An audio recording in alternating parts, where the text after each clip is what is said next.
Au premier coup d'œil, les magasins lui offrirent un tableau confus dans lequel toutes les œuvres humaines se heurtaient. Des crocodiles, des singes, des boas empaillés souriaient à des vitraux d'église, semblaient vouloir mordre des bustes, courir après des lacs, grimper sur des lustres. Le commencement du monde et les événements d'hier se mariaient avec une grotesque bonhomie. Un tourne-broche était posé sur un ostensoir, un sabre républicain sur une hacquebute du Moyen-Âge.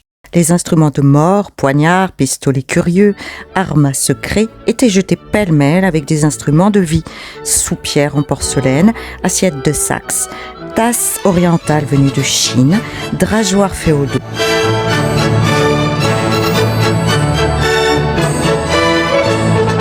Tous les pays de la Terre semblaient avoir apporté là un débris de leur science, un échantillon de leurs arts. C'était une espèce de fumier philosophique auquel rien ne manquait, ni le calumet du sauvage, ni la pantoufle vert et or du sérail, ni le yatagan du maure, ni l'idole des Tartares. L'oreille croyait entendre des cris interrompus, l'esprit saisir des drames inachevés, l'œil apercevoir des lueurs mal étouffées. L'inconnu compara d'abord ces trois salles gorgées de civilisation, de culte, de divinité, de chefs-d'œuvre, de royauté, de débauche, de raison et de folie à un miroir plein de facettes dont chacune représentait un monde.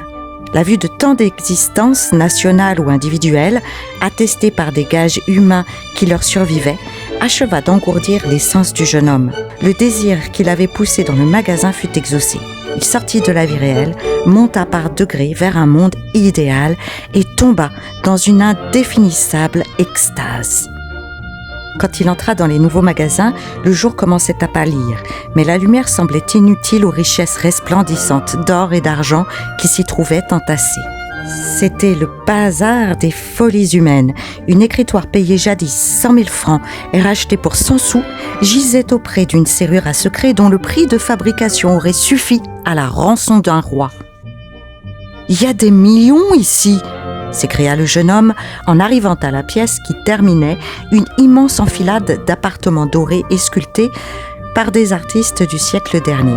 « Dites des milliards ?» reprit le gros garçon joufflu. « Mais ce n'est rien encore.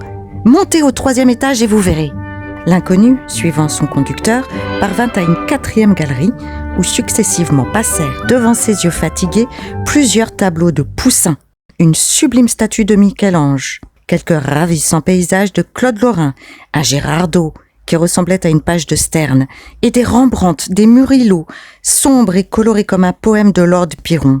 Puis des bas-reliefs antiques, des coupes d'agate, des onyx merveilleux. Enfin, c'étaient des travaux à dégoûter du travail, des chefs-d'œuvre accumulés, à faire prendre en haine les arts et à tuer l'enthousiasme.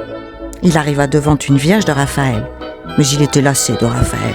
« Que contient cette boîte ?»